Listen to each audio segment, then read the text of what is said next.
Muy buenas. Hoy hablamos del hundimiento de China, de Evergrande, Alibaba, del Belt and Road, del Banco Asiático, de las cripto, del crackdown y de las implicaciones que va a tener todo esto para otros países. Lo sé, hoy no es lunes y vamos a tratar temas de actualidad económica. Entonces, si te estás preguntando qué está pasando, es que, verás, he decidido que voy a los días, más que los días, las semanas que pueda, voy a ir haciendo algún podcast, haciendo un poquito de análisis económico. Iba a decir de noticias, pero no solamente de noticias, como se da en muchos noticieros, sino noticias entrando un poquito más en la economía, entrando un poquito más en profundidad y sobre todo rescatando algunas noticias que salen en prensa occidental con flashes que se tratan de manera muy superficial y que parecen como puntos desconectados de algo mucho mayor. Y en este caso vamos a hablar de China, del hundimiento de China, y no solamente por lo que todos están hablando últimamente, que es Evergrande, sino vamos a hablar de las noticias que han ido pasando que a lo mejor pueden pasar desapercibidas, pero que cuando las ponemos todas juntas nos cuentan otra historia. En fin, para quien no me conozca, me llamo José García, soy economista y por ahí tenéis algunos datos míos más. Sin más, vamos para allá. Me vas a permitir que te cuente una pequeña historia que ocurrió durante la Guerra Fría. Y es que, verás, en la mayoría de países pues teníamos el PIB como indicador o GDP. Y resulta pues que la URSS, pues claro, ellos decían que esa medida pues que era un invento maléfico del capitalismo y por tanto ellos sacaron su réplica, su propio PIB en el que medían el crecimiento. ¿Por qué te cuento esta historia? ¿Y por qué recuerda un poco a lo que estamos viviendo ahora mismo? Verás, creo que existen serias dudas de cómo se está midiendo en China las cosas. Pero muchas serias dudas. Entonces, aunque estemos viendo grandes crecimientos, que en muchos casos será verdad, ¿realmente son tan grandes? ¿Realmente nos podemos fiar de esas cifras, de su medición, de cómo lo hacen? Quiero decir, no siguen los mismos estándares que tenemos en otros lugares del mundo. Y por tanto, yo creo que es la primera indicación que nos tenemos que plantear es ¿qué fiabilidad tienen? Por otro lado, ya no solamente en cuanto a la medida, sino directamente en la mentira que tenemos que darnos cuenta que ocurre allí. Primero de todo, pues como te puedes imaginar, es el régimen que es, con sus peculiaridades que tiene, pero además nos podemos fijar en datos objetivos, y esto es, si miramos los datos que da el Estado central, nos damos cuenta que siempre han cumplido con sus planificaciones, lo cual es sorprendente para cualquier Estado. Pero oye, ¿quién sabe? Pero si atendemos a sus mismas fuentes, a los gobiernos regionales, pues resulta que si sumas, los datos no coinciden. Te da algo aún mayor. Esto ya pinta muy mal. Que el gobierno central siempre cumpla sus previsiones y que los regionales, sumados todos, no encaje y dé más, hombre, alguna duda nos plantea. Y esto lo sumamos a las mediciones. Vamos a hablar ahora de Alibaba. Y me vas a permitir que siga contando pequeñas historias y pequeñas noticias que han ido pasando y luego entraremos en las de mayor actualidad. Pero vamos a intentar, de verdad, ver el dibujo y ver lo que está pasando. Para la gente que a lo mejor no os habéis enterado, el fundador de Alibaba pues desapareció después de de criticar al Partido Comunista y después de criticar al gobierno de allí. Muchas personas, bueno, hablan de que en cierta manera ha habido pues unas críticas al modelo comunista, al modelo chino, críticas al presidente Xi Jinping, pero es que yo diría que aquí hay algo más, porque lo que he visto en muchos medios lo que no he visto más bien en muchos medios comentar es que el fundador de Alibaba es miembro del Partido Comunista Chino. Y es miembro.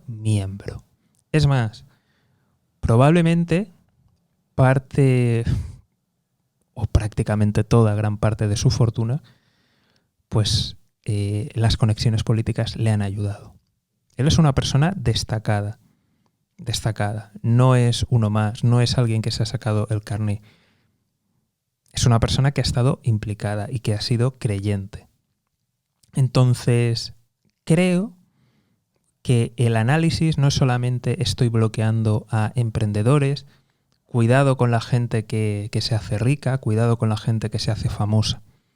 Yo creo que esto ha sido un golpe preventivo de posibles competencias que pueda tener el propio presidente Xi Jinping. Es decir, el fundador de Alibaba pues es alguien bien considerado, es alguien que es conocido en el ambiente emprendedor, es alguien que podría representar una cara más simpática, más amable, tanto internamente en China como de cara al exterior.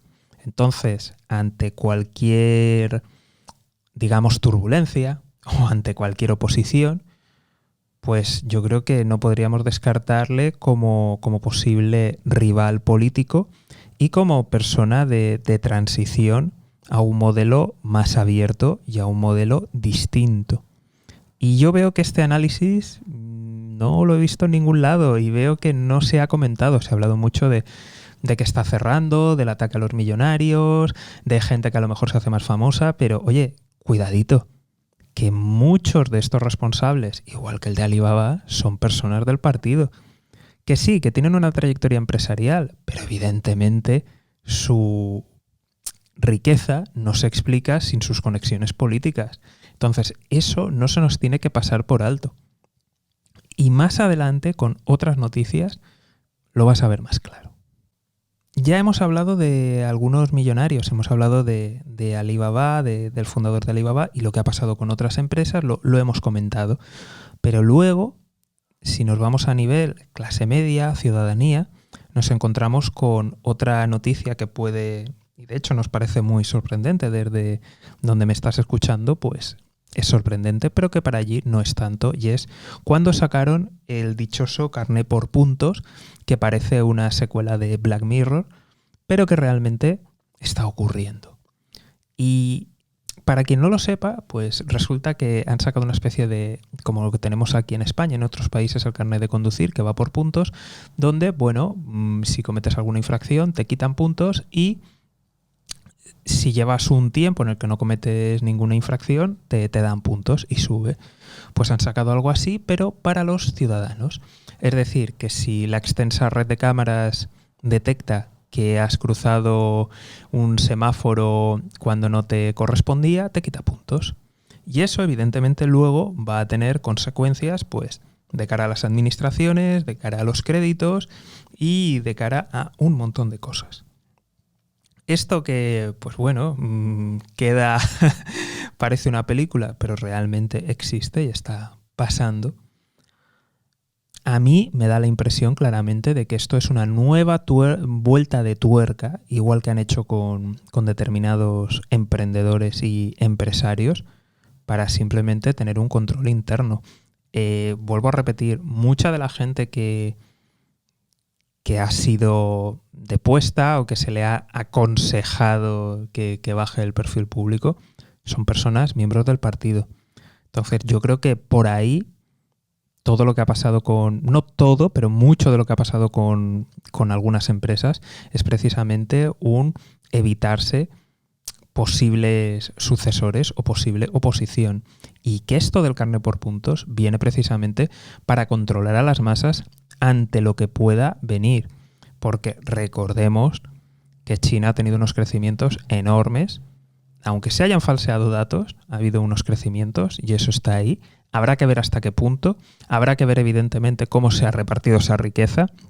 Y más para un país teóricamente comunista, cómo se han podido crear esos millonarios, billonarios y cómo se puede tener a millones de personas en la pobreza aún.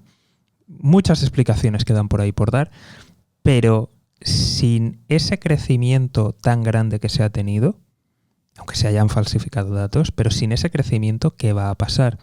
Porque muchos de estos regímenes se sostienen básicamente porque en cierta manera garantizan un crecimiento y un bienestar para unas élites y también para una especie como de clase media que puede llegar a ser mayoría o no, pero sin duda es una buena parte de la población. Pero cuando eso no ocurre, la gente empieza a cuestionarse cosas. Entonces, me da la sensación que todos esos movimientos van directamente a cargarse cualquier posible líder o alternativa que pueda surgir y luego controlar a esa masa crítica de personas que pueden hacer tumbar un régimen. Vamos a hablar ahora del aumento del gasto militar en China. No me voy a ir por las ramas. ¿Realmente este gasto para qué es? ¿Es para luchar contra Estados Unidos? ¿O se trata para tener un control interno y de los vecinos más cercanos? ¿A qué me refiero con esto? Y te lo justifico rápidamente. ¿Cuánto tendría que crecer el poder militar chino para controlar todas las rutas?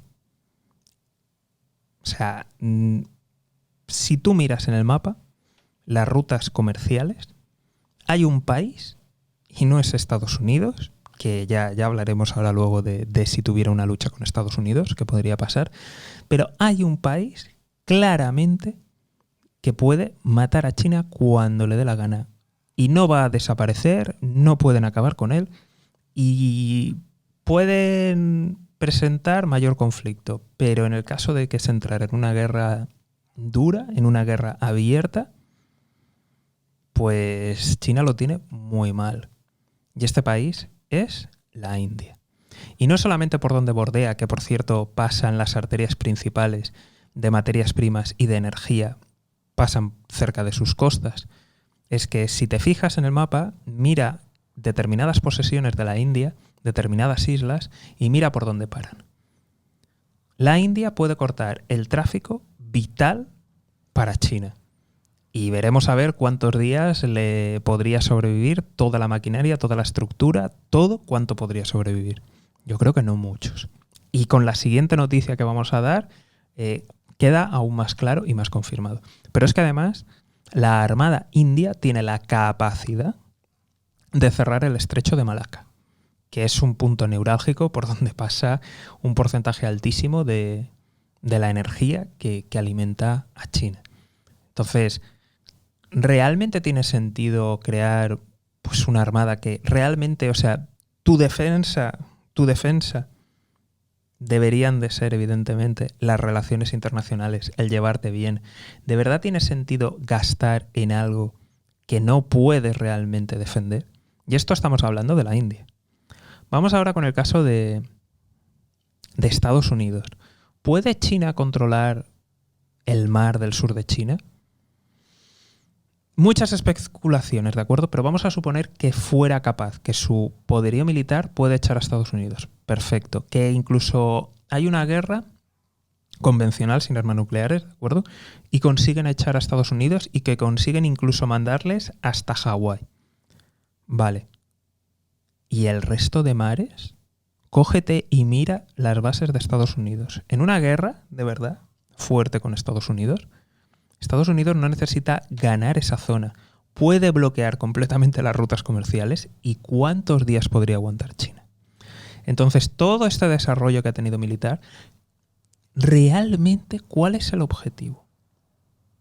¿El objetivo de verdad es luchar con unos Estados Unidos que puedes ganar en determinadas áreas, pero te puede cerrar el comercio y te puede poner de rodillas? Aunque tú le ganes la guerra militarmente en un choque, que eso habría que verlo, por cierto. Pero en el caso de que pasara, ¿te puede hacer un bloqueo naval? Contra la India, que te puede hacer el bloqueo naval en todas las formas y te puede cortar el tráfico en el estrecho de Malaca. O sea, ¿qué sentido tiene? O tiene motivos internos. Motivos de, pues bueno, tener a determinadas personas, a determinados gerifaldes con un buen sueldo. Motivos internos de que si se desestabilizara el país pudiera tener una represión interna brutal. E incluso, simplemente, en el caso de que hubiera alguna división interna y algún país o potencia extranjera se planteara entrar e invadirles, que supieran que el coste iba a ser altísimo y de esa forma desincentivar cualquier apoyo a una posible división interna que tuvieran. Eso tiene mucho más sentido, porque si no, a santo de que invertir enormes cantidades cuando podrías seguir investigando, cuando podrías seguir trabajando en comercio, cuando podrías seguir lubricando y allanando las relaciones internacionales, no solamente amenazando y coaccionando.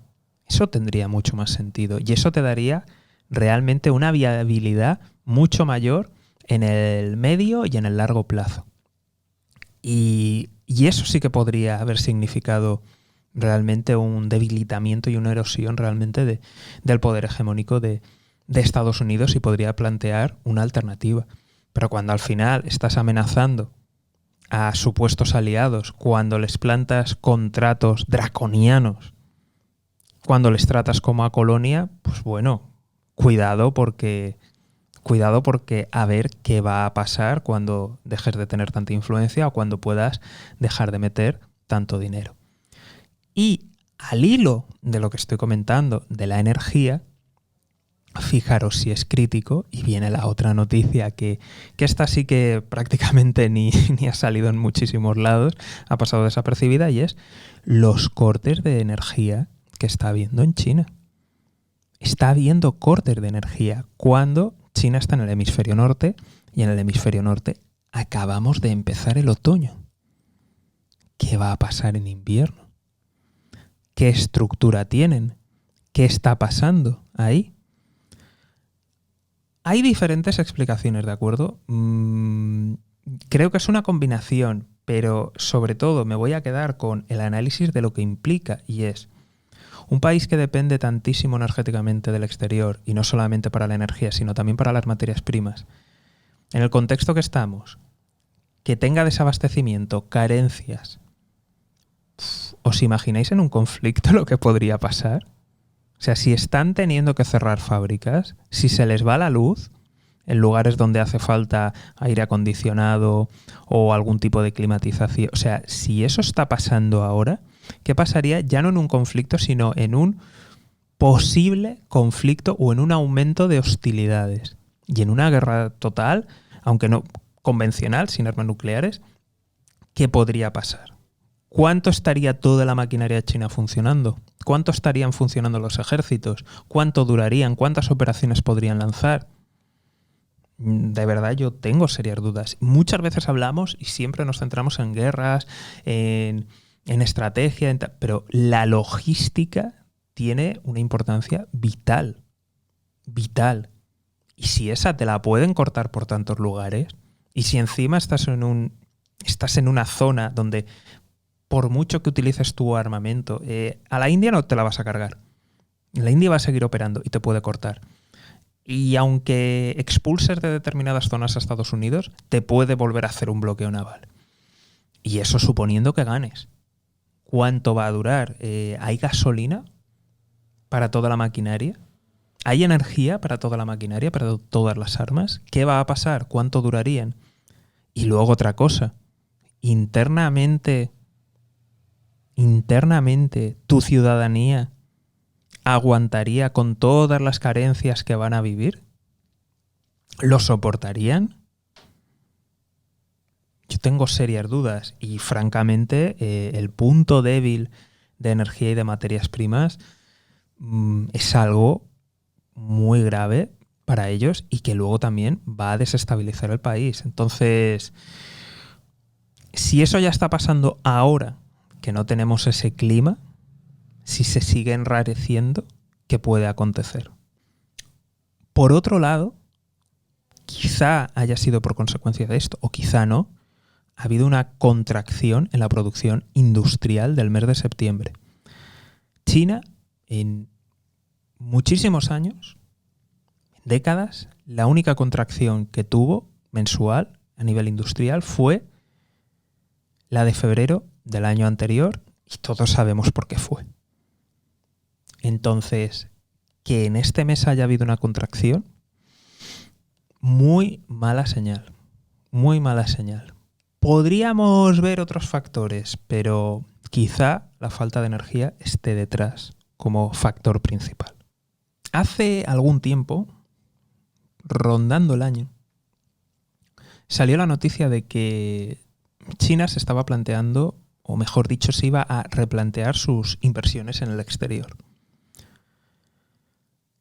Esto que parece lógico, ¿no? Porque a lo mejor muchas de sus inversiones pues no han tenido el retorno esperado, lo cual tampoco hacía falta ser adivino, porque se sabe en qué condiciones se ha hecho y con qué regímenes se ha negociado.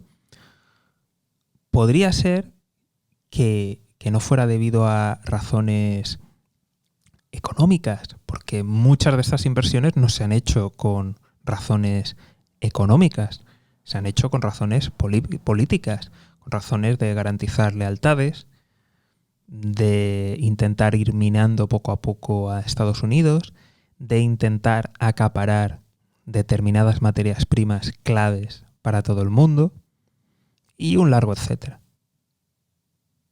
Pues de repente dijeron que iban a mirar más el retorno que obtienen. Entonces, si esto no se hizo con esas intenciones económicas o con esas intenciones de ayudar y de desarrollar, sino que fueron por otros motivos, ¿por qué ahora se lo replantean? ¿No será que a lo mejor esa enorme caja que dicen tener no es tan enorme?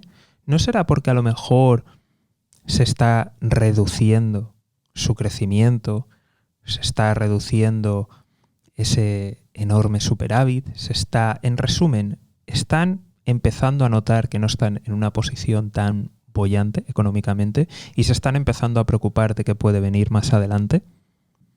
Al hilo de esta noticia que salió rondando hace un año, no hace mucho, de hecho esta misma semana, ha salido un informe que indica que las inversiones en China a lo largo del mundo realmente podrían ser mucho mayores. A ver, según este informe, lo dice así, lo garantiza de que es así, que hay empresas pantallas, pero que realmente es el gobierno chino quien ha estado invirtiendo por el mundo en, pues bueno, proyectos que no han terminado de salir ni que han dado la rentabilidad. Evidentemente esto no es casualidad y esto sale ahora porque ahora es el momento de hacer daño y ahora es el momento de dar una puya, pero eso no significa que no sea cierto. Y de ser cierto, de confirmarse, ostras, ¿cuánto ha sido la inversión extranjera de China? ¿Cuántos son los malos proyectos en los que ha invertido China? ¿Cuál es la exposición que tiene China a deuda de otros países, de otras empresas, deuda que no va a cobrar? ¡Ostras! ¿Podría ser que todo esto estuviera relacionado? Y ahora llegamos a la destrucción de sectores internos. Me refiero al sector de la educación, por ejemplo, lo que ha pasado con los videojuegos o con las cripto. En el tema de la educación, resulta que de la noche a la mañana pues ha dicho el gobierno chino que ¿qué es eso de que empresas de educación ganen dinero? No. Eso tienen que ser organizaciones, tienen que ser non-profit, no pueden tener beneficios. Así que de la noche a la mañana todo ese sector desaparecido.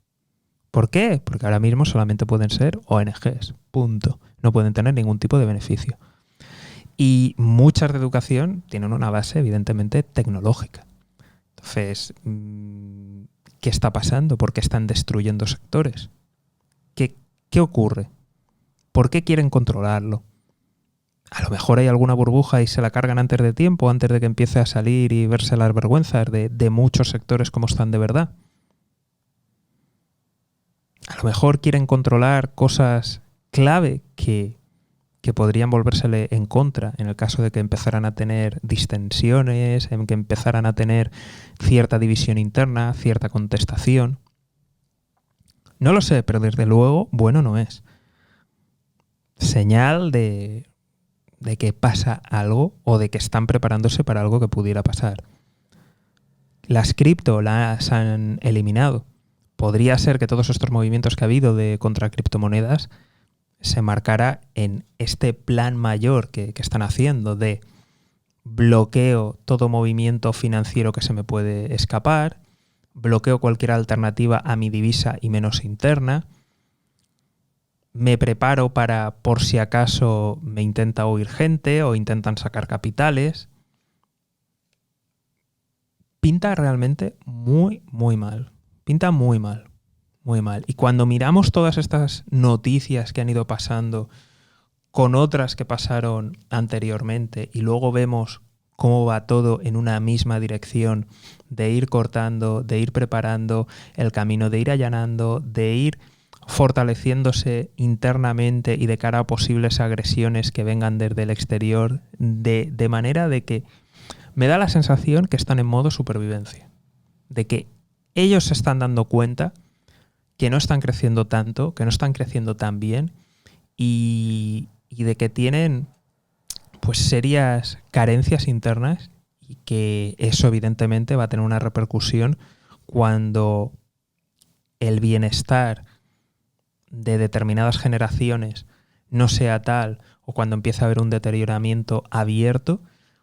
¿Qué puede pasar? Y me da la sensación que se están preparando para todo eso. Por otro lado, no tenemos que olvidarnos de la enorme crisis demográfica que tienen. Y ojo, aquí también hay fallos en los datos propios y muy probablemente la situación sea mucho peor de lo que las autoridades reconocen. Que ojo, que lo que reconocen no es pequeño. ¿De dónde viene la crisis demográfica que tiene China? Pues resulta que, en fin, ya sabemos cómo funcionan estos regímenes, pues se les ocurrió que, oye, hay mucha gente, política de hijo único. En fin. Para los que no estéis familiarizados con cultura, tradición china, pues resulta que normalmente en la tradición china los padres se van a vivir con la familia del hijo. Es decir, si tienen un hijo y una hija, los padres se van a vivir con la familia del hijo. ¿Qué ocurre con una familia que tiene una hija o dos hijas que no tiene hijos? Pues que se tienen que buscar la vida.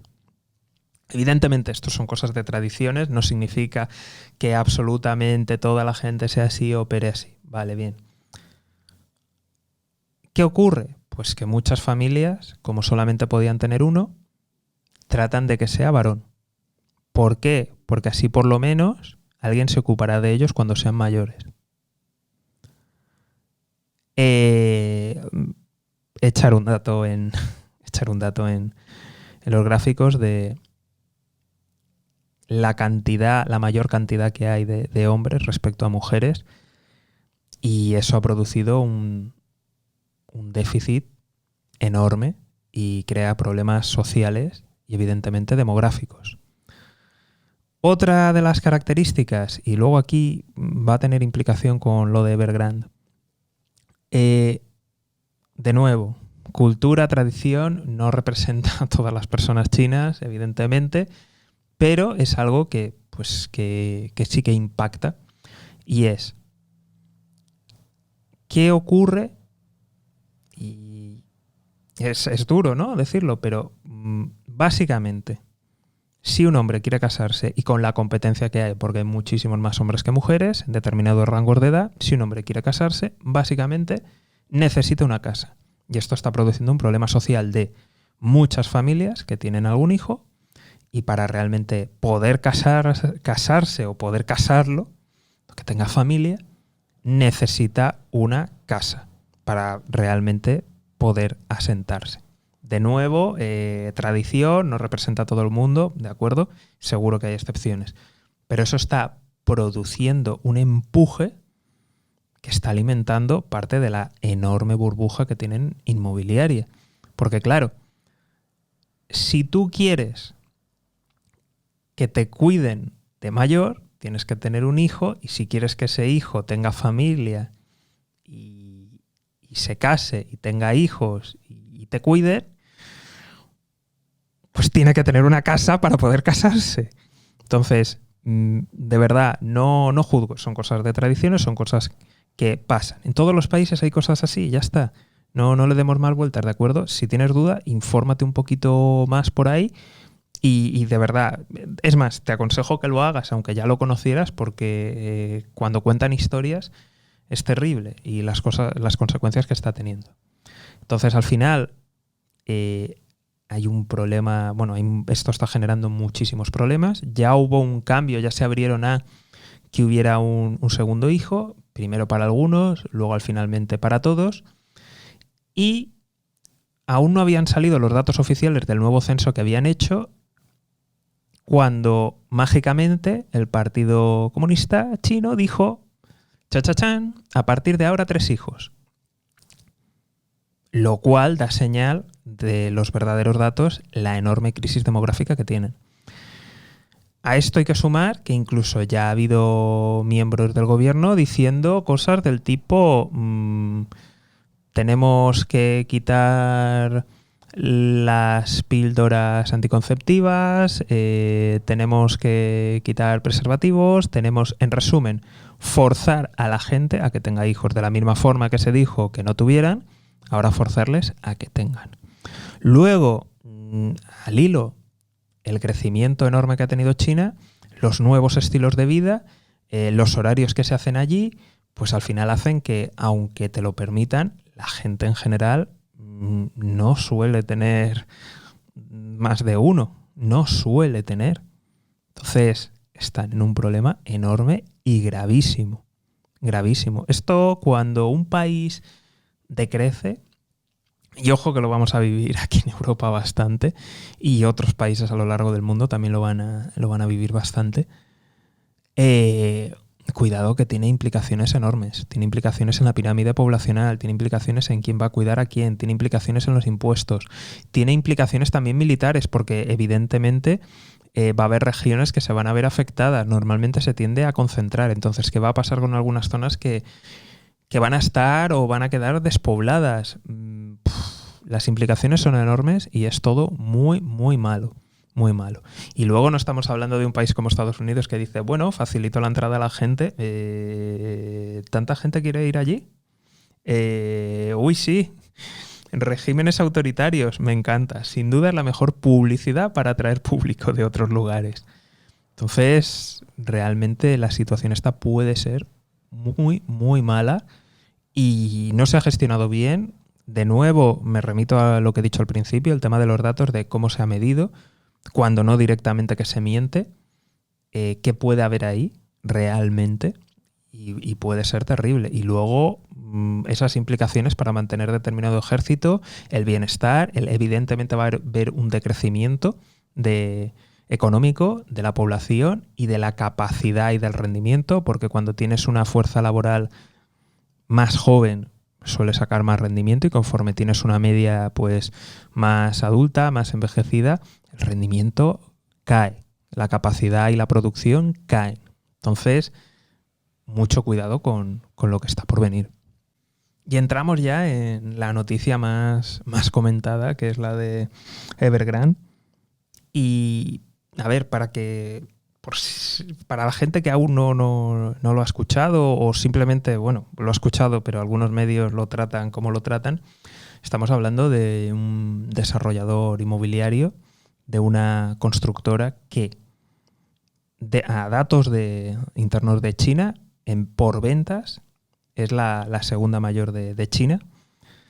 Y si la medimos por los pasivos, es decir, por el endeudamiento que tiene, es la constructora más grande del mundo. Es la número 1 del mundo. Entonces, estamos hablando de que el impacto del default, de que deje de pagar las deudas o de que incluso quiebre de esa empresa, el impacto es brutal simplemente a nivel financiero. Pero vamos a entrar en la economía del día a día, ¿de acuerdo? Porque esto no estamos hablando solamente de inversores, que también es importante, ¿de acuerdo? Se supone, según cifras, porque van variando, pero más de 200.000 personas trabajan de manera directa. Más de 200.000. Depende de dónde mires el dato, puede llegar a 400.000, ¿de acuerdo? Va oscilando, pero aún así es bastante gente. Y de manera indirecta estamos hablando de millones de personas, ¿de acuerdo? Aquí también los datos han variado. 2, 3, 4, pero hablamos de millones de personas. Esto en un momento como el que se está viviendo, pues evidentemente va a impactar al mercado de trabajo. No creo que esté en la situación interna como para permitirse un golpe así. Es muy, muy, muy peligroso para la estabilidad del régimen, porque todos este tipo de regímenes, si no garantizan una cierta prosperidad, se empiezan a cuestionar. Entonces, esto internamente va a hacer mucho daño. Por otro lado, ¿de acuerdo? Es algo que aún no he comentado y es el endeudamiento real de toda China. Y esto tiene mucho que ver con justo Evergrande, y ahora veréis por qué. Cuando tú miras los datos del endeudamiento del país, es realmente pequeño. No sé si oscila alrededor de la deuda pública, ¿de acuerdo? La deuda pública del país, del gobierno. No sé si estaba alrededor del 60%, algo muy bajo en comparación a otros países. ¿Cuál es el gran problema que hay aquí? Es que hay deuda empresarial que no es empresarial, que es del gobierno, porque hay muchas empresas que son del gobierno. Entonces, ¿dónde está aquí la trampa? El gobierno a lo mejor no se endeuda, no hace esas inversiones de manera directa, pero sí que la hace a través de sus empresas. Entonces, cuando tú empiezas a sumar, y esto volvemos a lo mismo, de según los datos que ellos mismos reconocen, la deuda total es altísima, se multiplica por varias veces. Estamos hablando de uno de los países con la deuda total más alta. Y esto es lo que está reconocido. Lo digo porque, de nuevo, tenemos el problema de cómo se mide, porque luego también existe banca en la sombra, existen sistemas de préstamo que no están registrados ni controlados, con lo cual los endeudamientos podrían ser mucho mayores de los que se declaran, que simplemente sumando los declarados estamos en niveles altísimos. Entonces, ¿qué ocurre? Como muchas veces en negocios, vamos a decirlo, negocios que no funcionan, chapuceros, que no generan valor, pues se funciona al día a día, tienes deudas y mientras puedas ir pagando los intereses, pues no pasa nada, se sigue ahí. Esto es lo que pasa muchas veces, ¿no? con los negocios zombies, que simplemente viven pues de que no tienen que pagar las deudas y les permiten que simplemente paguen intereses. ¿Por qué hacen esto? Porque a lo mejor la entidad que ha prestado no quiere reconocer en ese momento que tiene una deuda impagada y es una pérdida y es muy malo. Entonces, pues les dejan. Entonces, ¿cuántas de estas ineficiencias hay dentro del mercado interno chino? ¿Qué exposición tienen los gobiernos regionales, locales y el gobierno central? O sea, ¿de cuánto es la bola? ¿De cuánto es la bola? ¿Cuántos Evergrande hay? ¿Y qué impacto va a tener reconocer que son pérdidas reales? Entonces, con los datos que hay, que como te puedes imaginar no me los creo ni por cómo se miden y directamente porque han mentido, lo que puede haber es terrible. Y esto puede empezar a caerse como un castillo de naipes. Voy a terminar con conclusiones ahora y luego voy a hablar de cómo todo esto puede afectar, y muy especialmente a regiones como Latinoamérica y a otros países. La primera conclusión que saco de todo esto es que recordemos y miremos la historia no tan lejana de qué pasó con Japón. Japón, para los que o no lo sepan o no lo recuerden, hubo un tiempo en el que se decía que Japón iba a superar a Estados Unidos. Crecían como un tiro, iban como un misil, parecía que se iban a comer el mundo. Y de repente, crisis inmobiliaria, burbuja, estalla, crisis luego financiera, de stocks, y de hecho han estado estancados durante décadas. Lo que quiero decir con todo esto es el poder financiero de Estados Unidos que tiene, porque el dólar es la moneda, la divisa. Eso da una fuerza y un poderío brutal. Brutal. Entonces, sin esa herramienta es muy complicado que ningún país realmente pegue el sorpaso a Estados Unidos, al menos como está construido todo el sistema financiero y todo el sistema de comercio mundial. Es muy difícil, es muy difícil. Entonces, no nos tenemos que dejar cegar por esos crecimientos muy fuertes, que sí, pueden estar, pero no nos olvidemos que gran parte de ese crecimiento que ha tenido China ha sido porque a Estados Unidos le ha convenido, porque a Estados Unidos le ha venido bien y porque a sus empresas se han instalado allí. Entonces, esto me recuerda en cierta medida a lo que pasó con Japón y se veía viendo. Ahora bien, Japón es una democracia. ¿Qué pasará allí? En Japón, pues bueno, solucionan las cosas, se cambia de gobierno, se vota. ¿Qué va a pasar en China? ¿Qué consecuencias va a tener? Creo que aún va a quedar China para rato, evidentemente, y que va a tener una influencia fuerte. Pero veremos qué ocurre. Y esto es una preocupación no solamente para China, sino para todos. Veremos qué ocurre, ¿no? con una potencia en decadencia, o que no termina de llegar donde pretendía, o que empieza a tener cuestiones internas que antes eran impensables. Veremos qué pasa.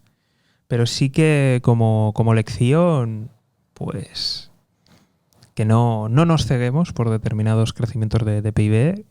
Sé que hay gente que le hace mucha ilusión, ¿no? Que caiga Estados Unidos, que les vaya mal, etcétera. Bien, pero de verdad queda Estados Unidos para el rato.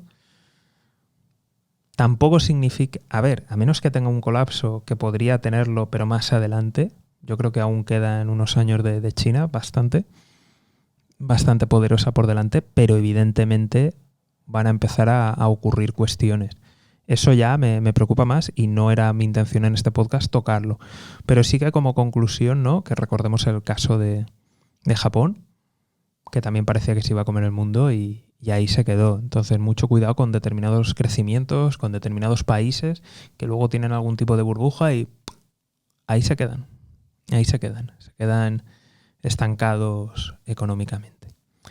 Y luego, yo creo que esto, para las personas que me estáis escuchando, yo creo que es lo más significativo, y de hecho mucha gente que me escucháis desde Latinoamérica, ¿qué consecuencias puede tener? Y es innegable que Latinoamérica ha tenido un crecimiento empujado por las exportaciones de materias primas a China. Esto evidentemente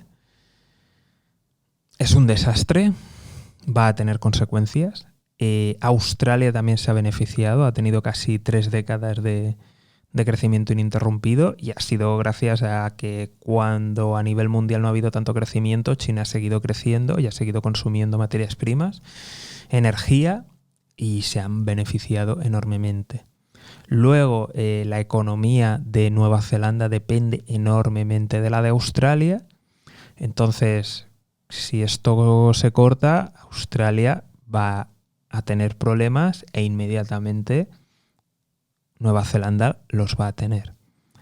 Evidentemente, tanto la economía de Australia como la de Nueva Zelanda son economías más modernas, menos dependientes, ¿no?, de determinadas exportaciones, son capaces de generar mayor valor añadido, PIB per cápita mucho mayor. El problema lo veo muy grave en Latinoamérica, lo que puede pasar. Yo creo que puede, entre el descenso, aunque solamente hubiera una reducción en la velocidad de crecimiento de China, va a afectar muy fuerte. Si a eso unimos que el tipo de Estado no es el mismo y que el PIB per cápita no es el mismo, si además unimos que ha sido una de las regiones más afectadas por el COVID, creo que es un peligro enorme para Latinoamérica de lo que puede pasar y de lo que puede estar por venir. Entonces, mucho cuidado, prestar atención, porque de verdad muchas veces parece que las cosas que pasan a miles de kilómetros en otras partes del mundo no nos afectan, y nos afectan mucho.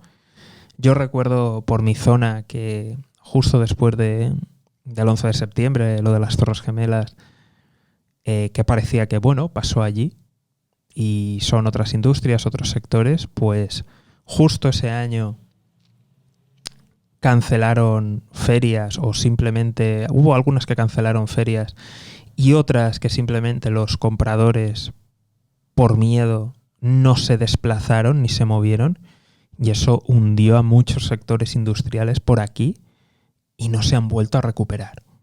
Entonces, de verdad, el tema de China, de su hundimiento o como mínimo de su reducción de crecimiento, va a generar muchos problemas. Seguro que hay gente que está contenta y todo esto, pero va a generar problemas y desafíos muy importantes.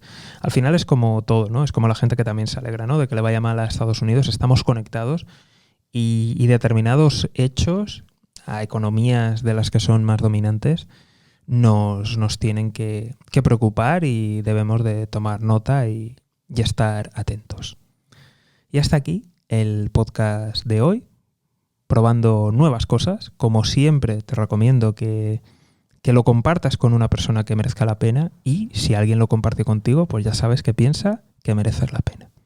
Nos vemos aquí en Mejora y Emprende. Un saludo y toda la suerte del mundo.